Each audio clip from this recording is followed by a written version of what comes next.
guys, welcome back to our channel Medical Study. Today we are gonna talk about some glossaries that are used in every systems or every in subject. तो अपन glossary का क्या फ़ायदा है, मतलब जैसे कोई भी वर्ड्स आ जाता है, फ्रेंट आ जाता है, ई फ्रेंट आ जाता है। एंड अगर अपन कोई एग्ज़ाम दे रहे हैं तो एग्ज़ाम में अपन पूरी चीज़ नहीं लिख सकते। जैसे एरोबिक है तो रिक्वायरिंग ऑक्सीजन, या फिर एफ्रेंट वो होता है जो कैरिंग और ट्रेवलिंग करता है टुवर्ड्स ऑन ऑर्गन। तो ये अपन पूरी चीज़ नहीं लिखते, इसके लिए अपन क्या करते हैं, शॉर्ट वर्ड्स यूज करते हैं। जैसे एक चीज़ है, अपन जो विद लिखते हैं, विद को अपन नॉर्मली मेडिकल टर्म्स में सी के ऊपर ये ऐसे लिखते हैं। ओके, तो ग्लोसरीज बहुत ज़्यादा इंपॉर्टेंट है और एक बार अगर समझ में आ जाती है तो फिर बाद में अपने को दोबारा देखने की जरूरत नहीं पड़ती। फिर अपन नॉर्मली फास्ट अंडरस्टैंड कर सकते हैं उस चीज़ को जो भी चल रहा होता है। जैसे कोई भी अगर सिस्टम चल रहा है तो अगर उसमें ये ग्लोसरीज आ रही है तो अपन आराम से उसको समझ सकते हैं। जैसे पहली अपनी ग्लोसरीज जो है, पहला है एसिड। एसिड क्या होता है? एसिड ऐसे सब्सटेंस होते हैं जो कि H+ आयन रिलीज करते हैं। ओके, इसके अपोजिट में अपन अपोजिट भी साथ साथ देखते जाएंगे। अपोजिट मैंने यहाँ पे लिखा नहीं है बट मैं आपको बताऊंगा। Acid substance that release H+ ion and the base is substance that release OH negative ion. Okay, then again next acidosis. Acidosis क्या हुआ? अपन जानते हैं कि जो पीएच की रेंज होती है, पीएच जो स्केल होती है उसकी रेंज क्या होती है? उसकी रेंज होती है 1 to 14, जिसमें 7 जो होती है वो न्यूट्रल होता है। ओके, 7 से नीचे वाला, 7 से नीचे कोई भी चीज आ रही है तो एसिडिक, एंड 7 से ऊपर कोई चीज जाएगी तो बेसिक। मतलब एसिडिक मीडियम कब होगा? जब 7 से नीचे जाएगी। ओके, तो एसिडोसिस भी कब होगा? जब ब्लड पीएच जो होती है, ब्लड की अपनी जो पीएच है वो किसके normal range of pH, normal range अपनी क्या है 7, तो 7 से अगर नीचे चल जाएगी तो वो क्या होगा? एसिडोसिस। इसके अपोजिट में एल्केलोसिस। एल्केलोसिस भी वैसा ही है। अब इसमें एसिडोसिस में क्या होता था, पीएच रेंज नीचे जाती थी नॉर्मल रेंज से, अब नॉर्मल रेंज से ऊपर चल जाएगी तो वो हो जाएगा एल्केलोसिस। इसके अपोजिट में अपन लिख सकते हैं alkalosis. Okay, then adipose tissue, it is also called as fat tissue. Aerobic respiration, दो चीजें होती है, aerobic respiration and anaerobic respiration. Aerobic respiration का मतलब होती है इसमें ऑक्सीजन रिक्वायर होती है, बट एनारोबिक रेस्पिरेशन में अपने को ऑक्सीजन रिक्वायर नहीं होती। जैसे यहाँ पे ये लिखा गया है, एनारोबिक रेस्पिरेशन में not require oxygen. Okay, then aetiology. Aetiology होता है कोई भी डिजीज का कोज, कोई भी डिजीज का कारण। ओके, एफ्रेंट, एक होता है एफ्रेंट, एक होता है ईफ्रेंट। ओके, एफ्रेंट जैसे I think that is heart, any organ, तो कोई भी आर्टरी हार्ट की तरफ आ रही है तो उसको बोलेंगे अपन एफ्रेंट आर्टरी। ओके, अगर हार्ट से निकल के कहीं और जा रही है तो उसको बोलेंगे ईफ्रेंट। जैसे एफ्रेंट तो हो गया टुवर्ड्स एन ऑर्गन, और ईफ्रेंट का हो गया फार अवे फ्रॉम ऑर्गन।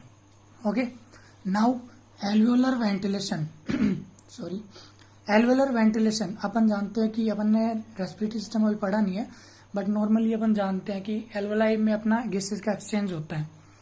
तो जब एयर, जितनी अमाउंट ऑफ एयर जो एल्वेलाई तक पहुंचती है विद ईच ब्रीथ, एक एक ब्रीथ में जितनी भी पहुंचेगी उसको अपन कहते हैं alveolar ventilation. The amount of air reaching the alveoli with each breath. Okay, another is amino acid. Amino acid जो होते हैं बिल्डिंग ब्लॉक्स होते हैं प्रोटीन के, यानी एमिनो एसिड किससे मिलकर बने होते हैं? प्रोटीन से।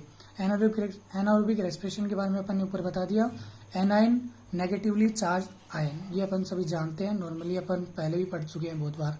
Anti microbial, anti microbial important है। माइक्रोबायोलॉजी जिसकी अगर सब्जेक्ट चलता है या माइक्रोबायोलॉजी से क्वेश्चन आते हैं तो एंटी माइक्रोबियल जरूर पूछा जाता है।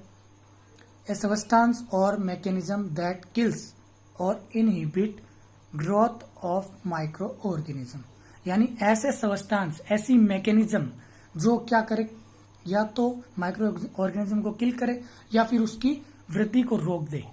ओके, इनहिबिट कर दे। Another is arrhythmia. एरिथमिया मतलब an abnormal heart rhythm. Okay, अब आता है आर्ट्रियोल। आर्ट्रियोल क्या होती है? कि स्मॉल आर्टरी।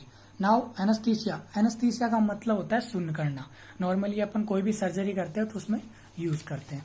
ओटी में इसका ज्यादातर यूज होता है, बाकी नॉर्मली और जगह पे भी यूज किया जाता है। जैसे वार्ड वगैरह में इसका यूज जब किया जाता है जब अपने को सीएसएफ वगैरह का सैंपल लेना हो वार्ड से ही, तो ये सब तो एनेस्थीसिया का यूज किया जाता है।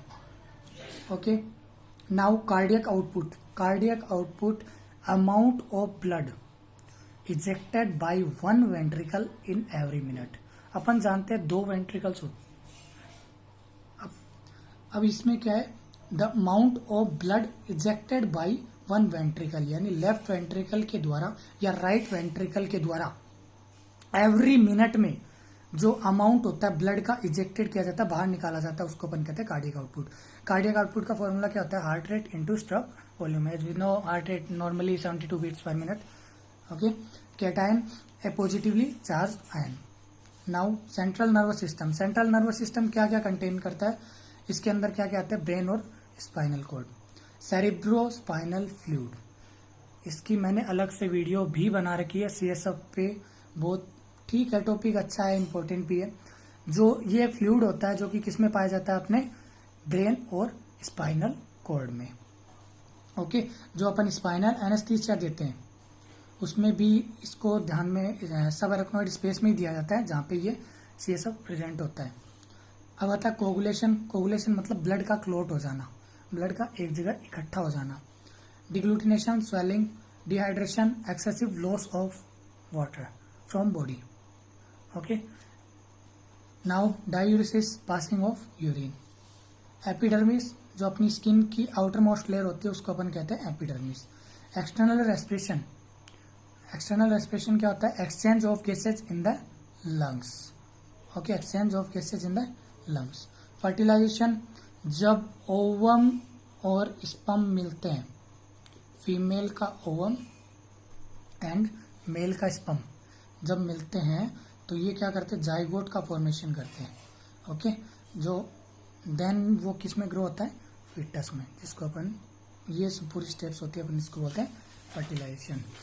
Okay, now gestation. गेस्टेशन को अपन प्रेगनेंसी बोलते हैं। ओके, गेस्टेशन को अपन क्या बोलते हैं? प्रेगनेंसी। ग्लूकोनियोजेनेसिस। ग्लूकोनियोजेनेसिस का मतलब है the production of glucose. Glucose simple sugar है जो कि सेल्स के द्वारा यूज की जाती है एनर्जी के लिए। Haematemesis, vomiting of blood. Haemorrhage, blood loss होना, कहीं भी हो सकता है, जैसे ब्रेन हेमरेज हो गया तो ब्रेन से ब्लड लॉस होना। हिपेटिक अपन लीवर के लिए यूज करते हैं। कल अपन ने जो लास्ट टाइम जो वीडियो डाली थी उसमें अपन ने डाइजेस्टिव सिस्टम डाले था, जिसमें right hepatic and left hepatic duct जो 2 निकल रही थी। हिपेटिक किसके लिए यूज होता है? लीवर के लिए। होम्योस्टेसिस एक मैकेनिज्म होती है जिसका काम क्या होता है? Maintenance of A stable internal environment, अपने इंटरनल एनवायरनमेंट को स्टेबल करना। Hypertension, hypotension. हाइपरटेंशन, हाइपर मतलब बढ़ जाना, हाइपो मतलब घट जाना। हाइपरटेंशन मतलब increase of blood pressure and the hypotension is decrease of blood pressure. Okay, ऐसे ही हाइपरथर्मिया जैसे टेम्परेचर का बढ़ जाना, हाइपोथर्मिया टेम्परेचर का कम हो जाना। इडियोपैथिक, जिसका कोज अननोन हो, एक कंडीशन कि उसका कोज अननोन है, उसका कारण अपने को नहीं पता। इम्यूनिटी सभी जानते हैं, बॉडी डिफेंस मैकेनिज्म होती है एक स्पेसिफिक डिजीज की। Intracellular, inside a cell, extracellular, outside a cell. Leucocyte, leucocyte general term होती है व्हाइट ब्लड सेल की, WBC की, जो अपनी प्रोटेक्टिव सेल भी होती है। ल्यूकोपेनिया, जो low blood white cell count होती है। ओके, लिपेस ऐसे एंजाइम होते हैं जो कि फैट को ब्रेक्स करते हैं। मोटर और न्यूरॉन। मोटर क्या काम करती है? An efferent nerve that carries impulses from the central nervous system to muscles or glands. Okay, efferent का मतलब मैंने बताया, क्या बताया? Far away. ओके, एफरेंट क्या कर रहा है? सेंट्रल नर्वस सिस्टम से इम्पल्सेस लेगा और मसल्स और ग्लैंड तक पहुंचाएगा। Nephron, functional unit of kidney. Renal used for kidney, जैसे हिपेटिक लीवर के लिए किया जाता है वैसे ही renal used for kidney. Ovulation, ये मैंने लास्ट वीडियो में बताया था, release of a mature ovum from the ovary. Okay, polyuria, production of large quantities of urine, urine का बहुत ज्यादा पास आउट होना। पायरेक्सिया फीवर, फीवर के लिए अपन कौन सी मेडिसिन यूज करते हैं, antipyretic. Okay, radiation, transmission of energy in waves. Pyrogen, a substance that cause fever. Tachycardia, abnormal fast heart rate. Venules, एक स्मॉल वेन, आर्ट्रियोल, एक small artery. Zygote, fertilised egg होता है जो कि फ्यूजन से बना हुआ होता है। जब फ्यूजन कैसे होता है, जब ओवम और स्पर्म दोनों मिलते हैं। ओके, ये थी अपनी छोटी सी वीडियो ग्लोसरीज के लिए। अगला video I think upon system पे बनाएंगे, कार्डियोवास्कुलर सिस्टम पे हो सकता है। तो thank you for watching this, I hope आपको ये सब समझ में आया होगा। Thank you.